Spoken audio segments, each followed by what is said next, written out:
right, Papa Riot, give me some patch notes worth looking at here. Well, this is good. Since we're updating quite a few cards in this patch, we felt like it's time for another metagame snapshot. This is great. I hope they do this more consistently. It's great when we have data from Mobalytics, but it's nice when Riot pulls out and shows us that they understand the data as well. So this is the metagame snapshot. We've heard this definition before, but again, as a rule of thumb, they balance around a 55+% win rate and a 15+% play rate for a corrective balance. So to nerf something that's potentially too good. Let's take a peek here. Okay, so nothing close to the 15% play rate. What do they consider play rate? Number of people registering it on the ladder, which I like the communication from Riot here in this clarity, but as I think about it more, I actually think this 15% play rate, I don't know how I strictly feel about this, because like, for example, this 10.8% play rate, I believe, is for Platinum, Diamond, and Masters. And Platinum and even Diamond to a degree, like, those look different in terms of what people are playing as opposed to what the top 20 of Masters. Like, for example, if you looked at the top 20 of Masters or top 100 of Masters, I would bet that was a lot less diverse at the end of this last patch than these numbers would imply. Like, because based on all three of these areas, Twisted Fizz was only 10.6% of the decks played. And I believe that, but like a lot of people in Platinum and Diamond aren't really tryharding, they're just BSing to have fun. And also, something to think about in Runeterra from a multi-deck perspective is that multi-deck really makes the good decks be more represented, right? Like when we saw the seasonal tournaments last season before this most recent set, for example, there was so much Twisted Fizz. If you looked at it and like what percentage of lineups included Twisted Fizz, I think it was like 60 or 70% of the 3-deck lineups in the top 4 of the 4 seasonal tournaments had Twisted Fizz. So I don't know that like just looking at this percentage is good from the perspective. Like, what's the best way to say it? I don't think, for example, comparing this play rate to say like a tournament play rate, like it isn't fair to compare. Like people are saying, and I've said this in the past too, and I think I was wrong when I said it. People say, this play rate is so much more diverse than what Magic is, but it's not a one-to-one comparison, and I was wrong to make that one-to-one comparison in the past. So like, for example, comparing these ladder play rates to, the Mythic Championship we had this past weekend that had 30% Jund in it, that's not a one-to-one comparison, and Runeterra's formats are less diverse in a tournament setting from the seasonals that we've seen with the way their triple deck lineups work. So it's tough, right? And that's one of the things that's really hard to understand.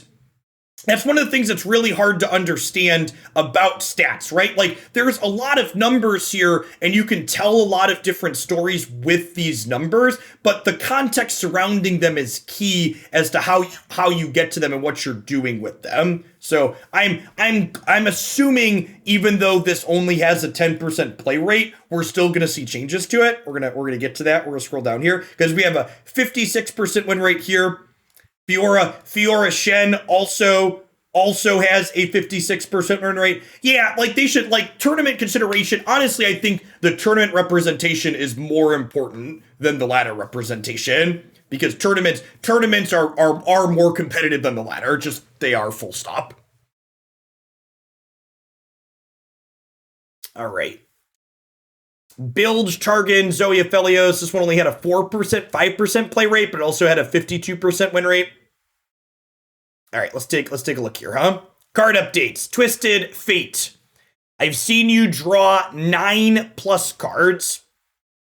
Sure. Yeah, this feels like a very small nerf. I don't know that this is enough. We'll see. We'll see. Optimism. Wow, okay, they smacked Fiora. This change makes me happy. So Fiora is a card that I think generates what I would consider personally toxic play patterns. And this stat line change on Fiora is really, really a big deal. So the reason why the stat line change on Fiora here is a big deal is because at 3 points of toughness, Fiora gets to eat a lot of opposing units for free.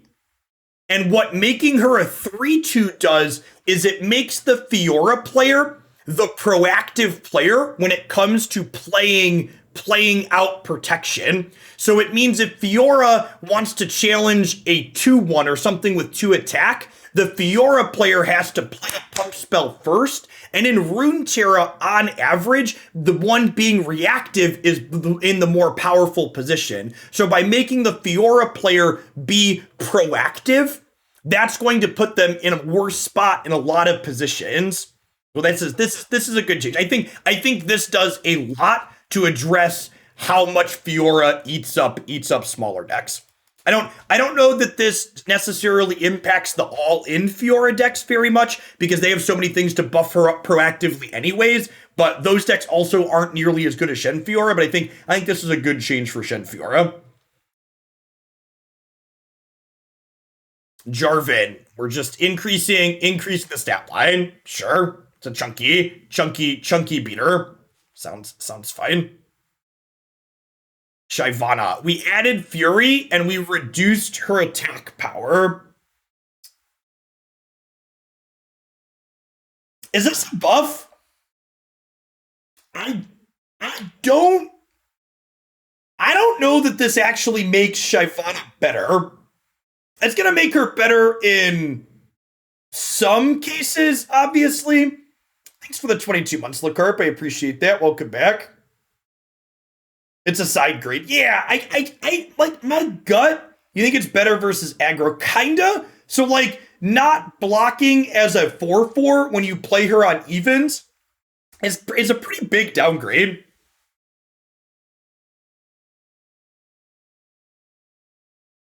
It improves the effectiveness of leveling via strike. Sure. Yeah, I could see this being neutral or possibly a buff. I also wouldn't be surprised if it's neutral at best, though. This is fine. It's a wash probably. Lulu. We turned Lulu into a 3/3 and a 4/4. Sure. Card. I mean, changes like this are like, these are net positive overall, just like making numbers bigger on cards that don't see much play seems fine. It certainly won't see less play by having bigger numbers. Oh, we're nerfing pick a card too. Place a card from your hand into your deck, draw 2 at the start of the next round, give them fleeting. Okay, so this technically isn't a strict nerf because we're making the cost cheaper. Sure, it's technically, yeah, this is more, comparing it to Rummage makes a lot of sense. Because it's card neutral though, right? Like previously, pick a card was card advantage. You put 1 card in and then you drew 3, so you were turning 2 cards into 3. This is turning 2 cards into 2, but it's cheaper to do so. And more importantly, it doesn't level up Twisted Fate as quickly. So with Twisted Fate going to 9 and this, yeah, this combined with putting Twisted Fate to 9 should be enough. There should be a lot less turn 5, turn 6 level Twisted Fates. Yeah, that's good. That's good. Slowing down Twisted Fate's ability to level up was fine. Was what we wanted. Wiggly Burble Fish. We're just taking a point of attack off of it. Sure. So that means if you like play a giant board of Wiggly Burble Fish, you probably have like 2 of them have 2 power, and then some of them will still have 3 power instead of 4 power with iterative improvement. So you end up at like 10 to 13 attack as opposed to like 6 to 20 attack. Like, sure. So the odds of you getting OTK'd with Wiggly Burblefish from an empty board are probably almost none now, which that's a good change. Again, I don't think combo decks are inherently a bad thing, but you should have counterplay and no more. Yeah, you shouldn't like dying from 20 when your opponent started the turn with an empty board feels atrocious. And this should help prevent that we don't die from 20 as often any longer. So that's nice. That's probably this with Twisted Fate being changed is probably a good change. Stuff makes happy, chat. They made Dredgers get an extra attack back. That's lovely. You love to see it. Give me that attack power, baby. And this, like, no small thing. This getting a second power back at the same point where Fiora is getting nerfed down to 2 toughness, both of those things are relevant, right? So, like, this was previously free eats for Fiora against the deep deck, and now that's no longer the case, so that's great. This is a good change. This is the change. This is one of the changes I asked for, and I'm glad they went with this. So they got rid of the Ledros combo with concurrent timelines by buffing Dreadway. So Dreadway as an individual card saw almost no play. They made it an 8 cost. They took a couple of defense off of it. Yeah, I think I agree. Also, and this is something that I think is a good thing. Bilgewater Ledros control can curve Dreadway into Ledros now. And that 1-2 punch combo I think is more than fair because it's 17 unit mana over 2 turns. But like that seems like we'd played that a couple of expansions back and it felt close with both of them at 9, and getting to just curve Dreadway into Ledros naturally 8-9 seems super reasonable, and it gives more chance for counterplay because it's over 2 turns and it's a lot more mana. So I like this a lot. This in my opinion was the perfect way to address the timelines Ledros combo. This is good.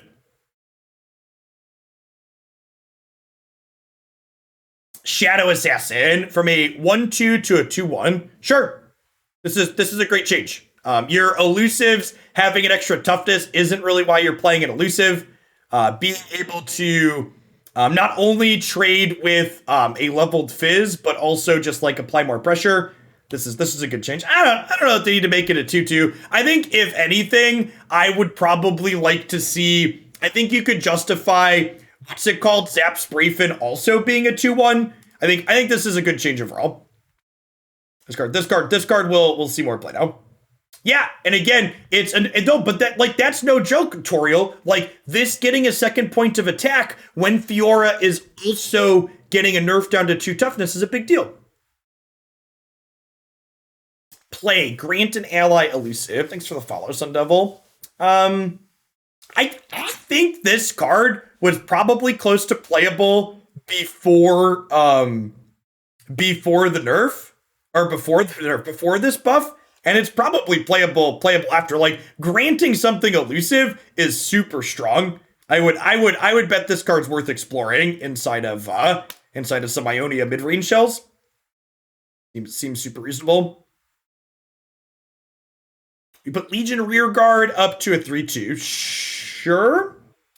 We're reverting a previous change because it was strictly worse than other cards. We're making this change support Noxious. Okay, so yeah, this buff is big. I actually don't know that I love this buff. I agree that this card was largely worse than other things that had been outclassed by, but like Noxious aggro didn't really need the help, right? Did we have... It's at 53% here. 53%. Yeah, I mean, like Misfortune Gangplank and this card. Yeah, like, these are the two. Not, well, so, like, Discard Aggro doesn't play it now, but it might play it as a 3-2.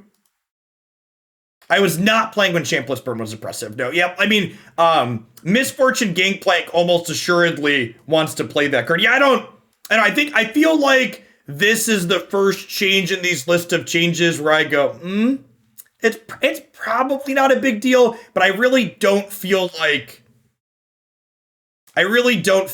this card needed, like, the archetypes that will play this card needed help.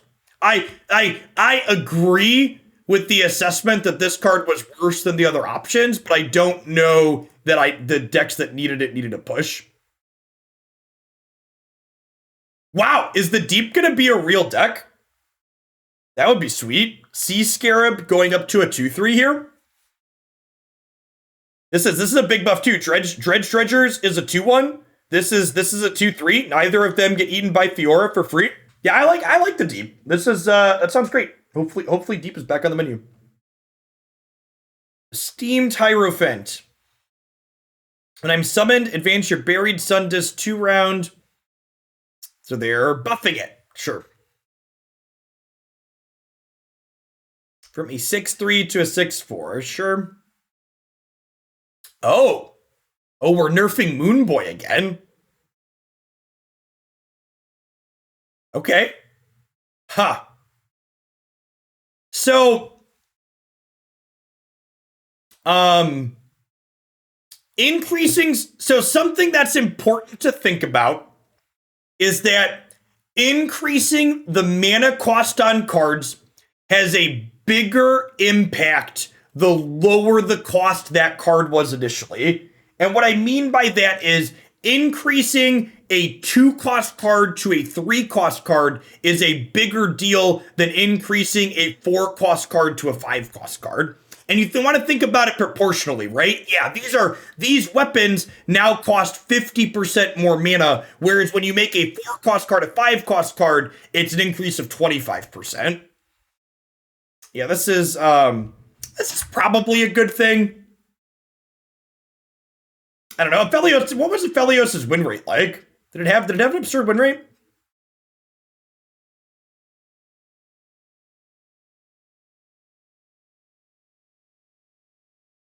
Where's that one? I feel like it was in the middle, right? Targan, Bilgewater, Targan, Aphelios. So, it was at 54%. Sure, that's probably fine.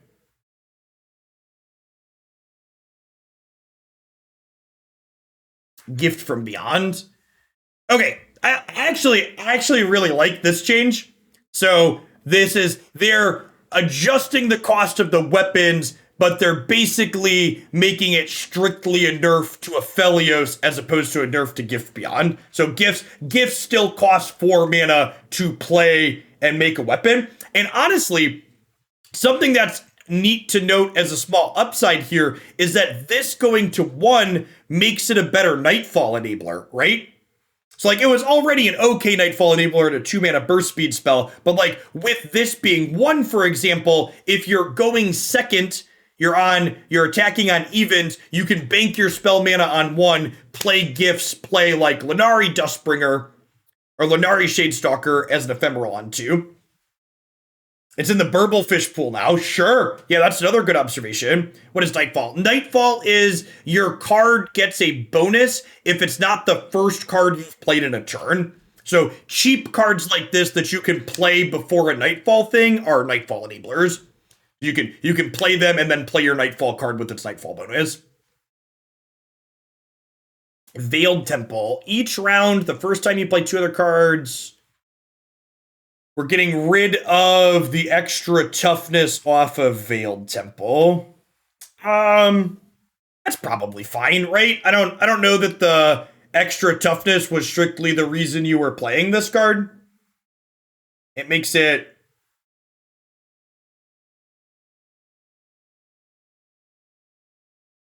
I mean, like, obviously it's a power level decrease, but...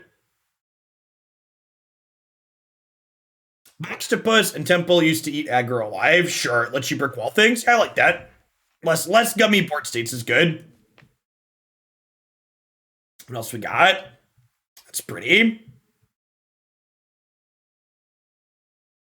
We've got an earth. I don't know what an earth is, but it's cute. Does it have a spatula? It does. It has like a lightning spatula. That's adorable.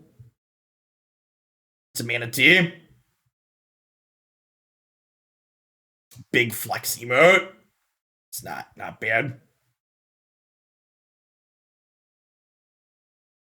Earth the manatee is the April Fool's mascot. Okay. Some miscellaneous bug fixes and stuff. Sure.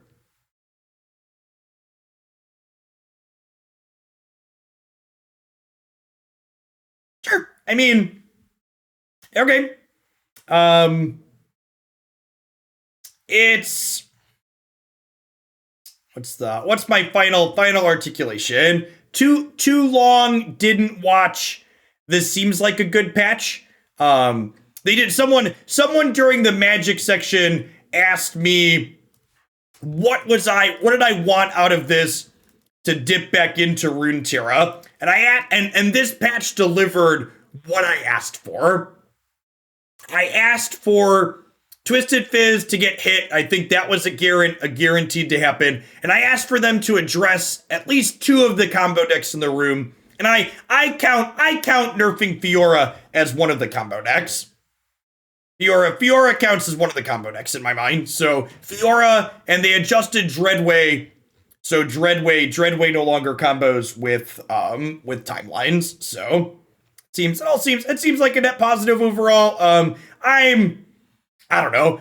Playing against the Spectral Matron Lysandra Trundle is kind of a shit show. And like I said, I don't know that I agree that like this play rate here is the number to balance off of, based on like how different this number is compared to the top of Masters, as well as like what the tournament meta tends to look like. So the more I think about this type of number, this play rate, and how I see it play out in the actual real world, I've become less of a fan of balancing off of this number, because I feel like this number isn't fully honest about the state of the format, if that makes sense. Because like for example, we all know how messed up Twisted Fizz is, and it literally had a lower play rate based on these metrics than the Lysandra Trundle Spectral Matron deck.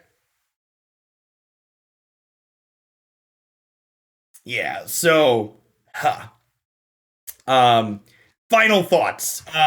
Are we heading towards Lee Sin being super popular again?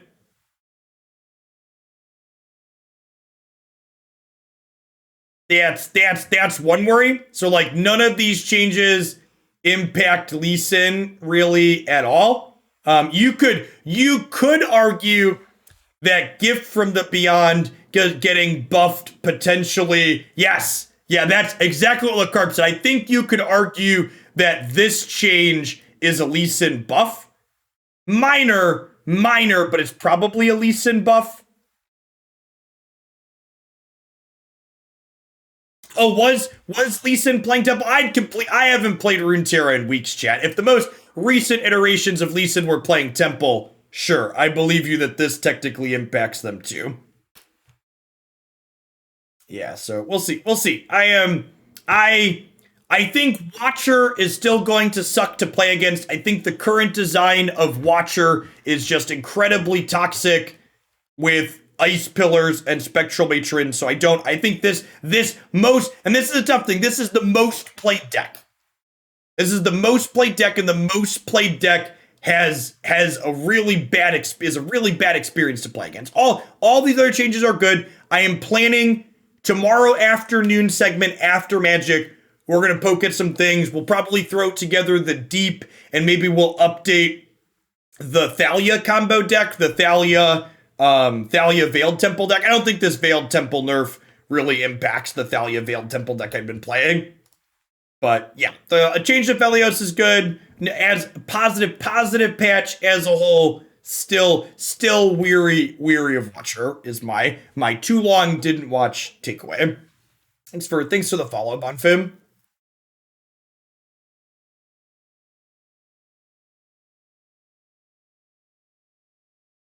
I guess a reasonable excuse is that with many changes, it gets dangerous to add more. But that's the thing, Ruin. I don't think Watcher needs to be changed from a power level perspective, even necessarily. Like, its win rate isn't that good, you could argue, even if its play rate is the most played deck. It's just not fun. It's like Lee Sin, right? Even when Lee Sin's not good, it just really sucks to play against.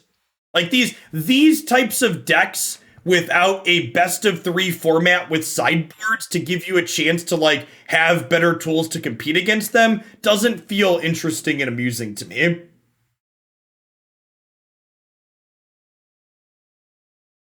Sure, I'm glad Gauntlets will be best of 3. But again, multi-deck best of 3 also, like, I'm glad they're supporting best of 3 in their game, but if I'm being honest, I'm really not a huge fan of multi-deck formats. Once the novelty wore off of experiencing them for the first time and going back and playing more Magic with sideboards, I greatly prefer being able to have a sideboard to being able to have a multi-deck format. Multi-deck format just moves the polarization from matchups to lineup polarization, which is even a worse feel bad. Hey, Ian, I appreciate that. Thanks for dropping off the prem. All right, this is great. I'm gonna upload this whole segment to YouTube.